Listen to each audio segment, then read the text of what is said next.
ஓம் சாந்தி. இன்றைய முரளி 29 ஆகஸ்ட் 2024. பாப்தாதா மதுபன். இனிய குழந்தைகளே, நீங்கள் இங்கே பாடத்தை படிக்க வந்திருக்கிறீர்கள்.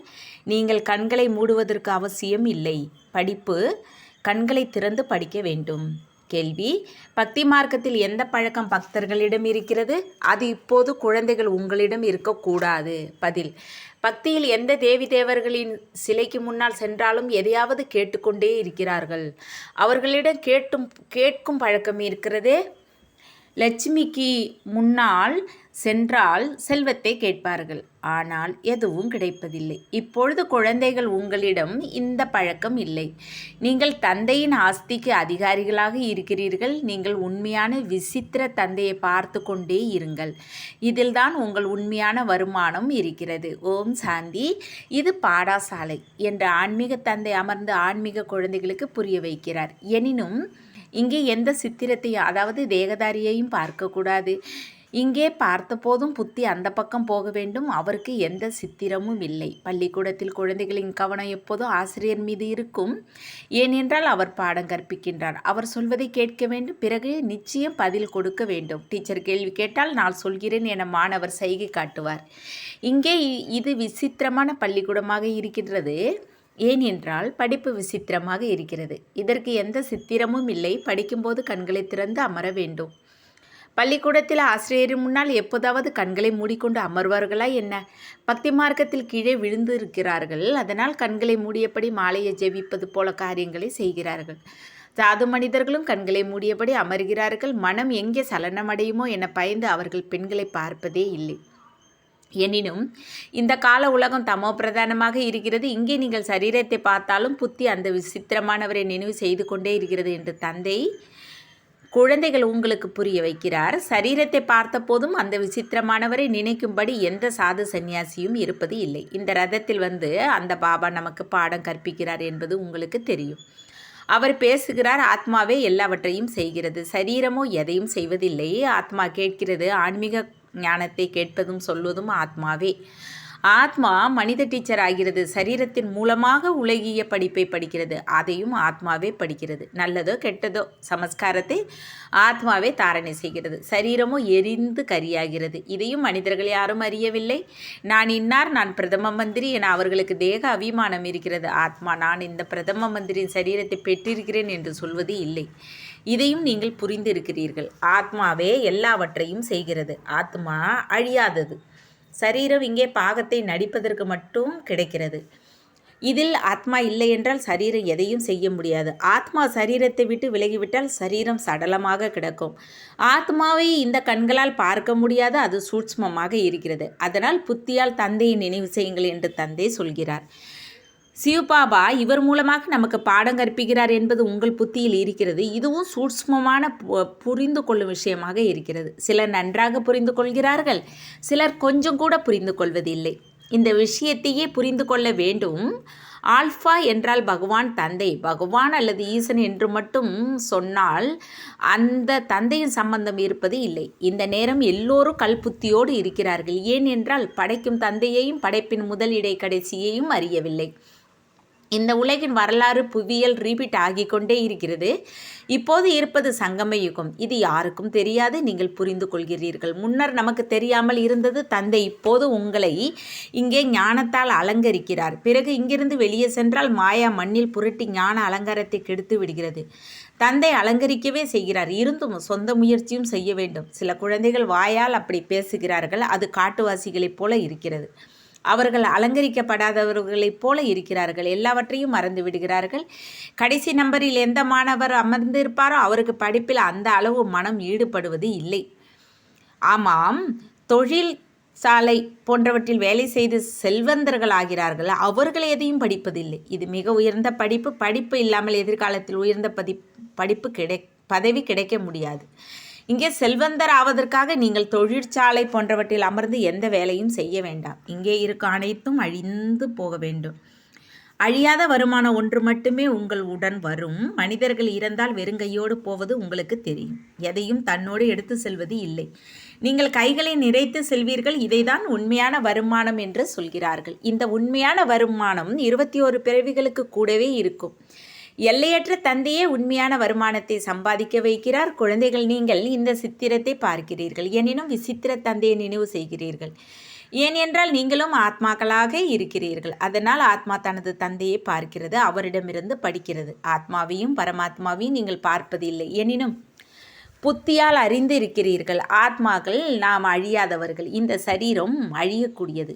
இந்த தந்தையும் குழந்தைகள் உங்களை முன்னால் பார்க்கிறார், எனினும் ஆத்மாக்களுக்கு புரிய வைக்கிறேன் என்பது அவரது புத்தியில் இருக்கிறது. இப்பொழுது குழந்தைகள், உங்களுக்கு தந்தை எதை கற்பிக்கிறாரோ அது உண்மையாக இருக்கிறது. இதில் இம்மி அளவு கூட பொய் இல்லை. நீங்கள் உண்மையான கண்டத்திற்கு எஜமானர்களாகிறீர்கள். இது பொய்யான கண்டம், கலியுகம் பொய்யான கண்டம். சத்தியுகம் உண்மையான கண்டம். இரண்டிற்கும் இரவு பகல் வித்தியாசம் இருக்கிறது. சத்தியுகத்தில் துக்கத்தின் விஷயமே கிடையாது, அதன் பெயரே சுகதாமம். அந்த சுகதாமத்திற்கு எஜமானராக எல்லையற்ற தந்தையே மாற்றுவார். அவருக்கு எந்த சித்திரமும் இல்லை, மற்ற எல்லோருக்கும் சித்திரம் இருக்கிறது. அவரது ஆத்மாவின் பெயர் மாறுகிறதா என்ன? அவரது பெயர்தான் சிவன். மற்ற எல்லா ஆத்மாக்களையும் ஆத்மா என்றே சொல்வார்கள். மற்றபடி சரீரத்திற்கு பெயர் கிடைக்கிறது. சிவலிங்கம் நிராகாரின் அடையாளம். அவர் ஞான கடலாக, சாந்தி கடலாக இருக்கிறார். இது சிவனின் புகழாக இருக்கிறது. அவர் தந்தையாகவும் இருக்கிறார். அதனால் தந்தையிடமிருந்து நிச்சயம் ஆஸ்தி கிடைக்க வேண்டும். படைப்பிற்கு படைப்பிடமிருந்து ஆஸ்தி கிடைப்பது இல்லை. படைப்பவர் தனது படைப்பிற்கு ஆஸ்தி கொடுப்பார். தனக்கு குழந்தை இருக்கும்பொழுது ஒரு சகோதரின் குழந்தைக்கு ஆஸ்தி கொடுப்பாரா என்ன? இந்த எல்லையற்ற தந்தையும் தனது எல்லையற்ற குழந்தைகளுக்கு ஆஸ்தி கொடுக்கிறார். இது படிப்பு. அப்படி படிப்பால் மனிதர்கள் பாரிஸ்டர் போன்றவர் ஆகிறார்கள். அப்போது பாடம் கற்பிப்பவரோடும் படிப்போடும் யோகம் இருக்கிறது. இங்கே பாடம் கற்பிப்பவர் விசித்திரமாக இருக்கிறார். ஆத்மாக்கள், நீங்களும் விசித்திரமாக இருக்கிறீர்கள். நான் ஆத்மாக்களுக்கு பாடம் கற்பிக்கிறேன் என்று தந்தை சொல்கிறார். தந்தை நமக்கு பாடம் கற்பிக்கிறார் என்பதை நீங்களும் புரிந்து கொள்ளுங்கள். ஒரே ஒரு முறை வந்து தந்தை பாடம் கற்பிக்கிறார். ஆத்மாவே படிக்கிறது. துக்கத்தையும் சுகத்தையும் ஆத்மாவே அனுபவிக்கிறது. எனினும் சரீரத்தின் மூலமாக அனுபவிக்கிறது. ஆத்மா வெளியேறிய பின் சரீரத்தை எவ்வளவுதான் அடித்தாலும் அது மண்ணை அடிப்பது போல இருக்கும். அதனால் தன்னை ஆத்மா என்று உணர்ந்து தந்தையை நினைவு செய்யுங்கள் என்று தந்தை அடிக்கடி புரிய வைக்கிறார். நீங்கள் நம்பர்வார் தாரணை செய்வது தந்தைக்கு தெரியும். சிலர் முற்றிலும் முட்டாளை போல இருக்கிறார்கள், எதையும் புரிந்து கொள்வது இல்லை. ஞானம் மிக எளிதாக இருக்கிறது. குருடர், நொன்றி, முடவர் போன்றோரும் புரிந்து கொள்ள முடியும். ஏனென்றால் இங்கே ஆத்மாக்களுக்கு புரிய வைக்கப்படுகிறது. ஆத்மா நொண்டி முடமாவது இல்லை, சரீரமாகிறது. தந்தை எவ்வளவு நன்றாக அமர்ந்து புரிய வைக்கிறார். எனினும் பக்தி மார்க்கத்தில் கண்களை மூடி அமரும் பழக்கம் இருக்கிறது. அதனால் இங்கும் கண்களை மூடி அமர்கிறார்கள். போதையில் இருப்பதை போல இருக்கிறார்கள். கண்களை மூடாதீர்கள் என்று தந்தை சொல்கிறார். முன்னால் இருப்பவரை பார்த்த போதும் புத்தியால் தந்தையை நினைவு செய்யுங்கள். அப்போதே விகர்மம் விநாசமாகும்.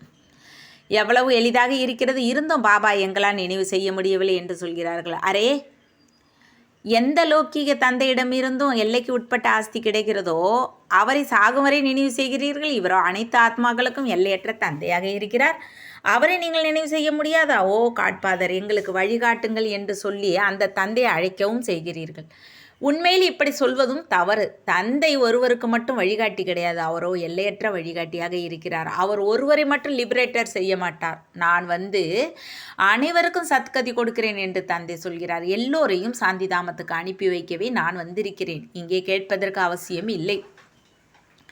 அவர் எல்லையற்ற தந்தை. அந்த மனிதர்கள் எல்லைக்குள் வந்த நான் என்று சொல்லிக்கொண்டே இருக்கிறார்கள். ஏ பரமாத்மா, எனக்கு சுகத்தை கொடு, துக்கத்தை போக்கு, நான் பாவியாக நீசனாக இருக்கிறேன், எனக்கு இரக்கம் காட்டு என்று சொல்கிறார்கள். எல்லையற்ற பழைய உலகை புதியதாக மாற்ற நான் வந்திருக்கிறேன் என்று தந்தை சொல்கிறார்.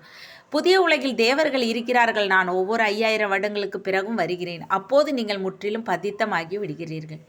இங்கே இருப்பதே அசுர சம்பிரதாயம். உண்மையை சொல்லும் சத்துகுருவாக ஒருவரே இருக்கிறார். அவர் தந்தையாகவும் இருக்கிறார், டீச்சராகவும் இருக்கிறார், சத்குருவாகவும் இருக்கிறார். இந்த தாய்மார்களே சொர்க்கத்தின் கதவை திறப்பவர்கள் என்று தந்தை சொல்கிறார். கேட்வே டு ஹெவன் என்று எழுதப்பட்டு இருக்கிறது. எனினும் இதையும் மனிதர்களால் புரிந்து கொள்ள முடியவில்லை. நரகத்தில் இருக்கிறார்கள், அதனால்தான் அழைக்கிறார்கள். இப்பொழுது பாபா உங்களுக்கு சொர்க்கத்திற்கான போவதற்கான வழியை சொல்கிறார். பதித்தர்களை பாவனமாக மாற்றவும் திரும்ப அழைத்து செல்லவும் நான் வருகிறேன் என்று தந்தை சொல்கிறார். இப்பொழுது தன்னை ஆத்மா என்று உணர்ந்து தந்தையை நினைவு செய்தால் உங்கள் பாவங்கள் அழிந்துவிடும். மாயாவை வென்று உலகை வெற்றி பெறுங்கள் என்ற ஒரே ஒரு விஷயத்தை எல்லோருக்கும் சொல்லுங்கள். நான் உங்கள் எல்லோருக்கும் உலகின் எஜமானர்கள் ஆவதற்கான வழியை சொல்கிறேன். தீபாவளி என்று லட்சுமிக்கு பூஜை செய்கிறார்கள். அவரிடமிருந்து செல்வத்தை கேட்கிறார்கள். ஆரோக்கியத்தை கூட ஆயுளை அதிகமாக்கு என்று கேட்பதில்லை. நீங்கள் தந்தையிடமிருந்து ஆஸ்தி பெறுகிறீர்கள். ஆயுள் எவ்வளவு அதிகமாகிறது? இப்பொழுது ஹெல்த், வெல்த், ஹாப்பினஸ் எல்லாவற்றையும் கொடுக்கிறார். அவர்கள் லட்சுமியிடமிருந்து வெறும் கற்களை கேட்கிறார்கள், அதுவும் கிடைப்பது இல்லை. இப்படி ஒரு பழக்கம் ஏற்பட்டு இருக்கிறது. தேவர்களுக்கு முன்னால் சென்று பிச்சை எடுக்கிறார்கள். இங்கேயோ நீங்கள் தந்தையிடம் எதையும் கேட்கக்கூடாது, என்னை மட்டும் நினைவு செய்தால் எஜமானர்களாக மாறிவிடுவீர்கள்.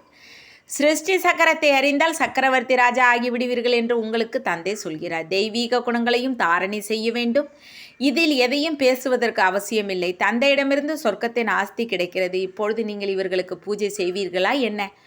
நாம் தாமே இப்படி ஆகிறோம் என்பது உங்களுக்கு தெரியும். பிறகு இந்த 5 தத்துவங்களுக்கு என்ன பூஜை செய்வது? நமக்கு உலகின் அரச பாக்கியம் கிடைப்பதால் அப்படி ஏன் செய்வோம்?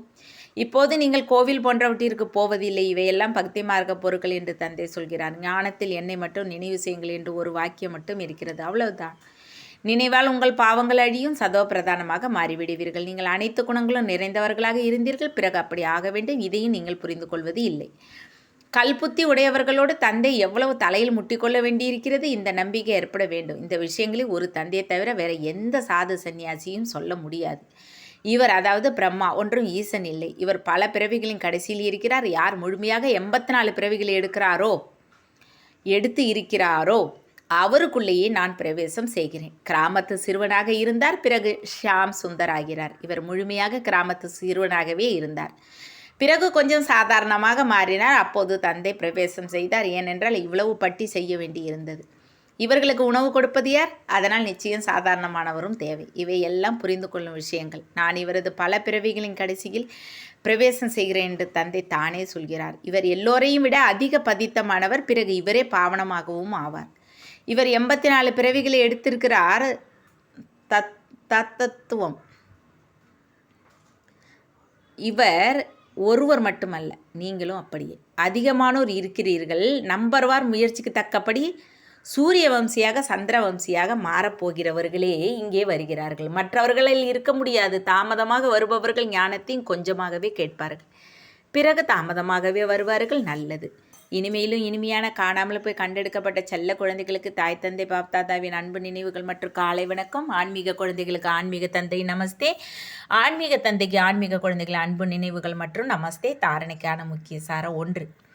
தந்தை அலங்காரம் செய்கிறார், அதை நிலையாக வைத்திருக்க முயற்சி செய்ய வேண்டும். மாயாவின் புழுதியில் ஞான அலங்காரத்தை கெடுக்கக்கூடாது. படிப்பை நன்றாக படித்து அழியாத வருமானத்தை சம்பாதிக்க வேண்டும்.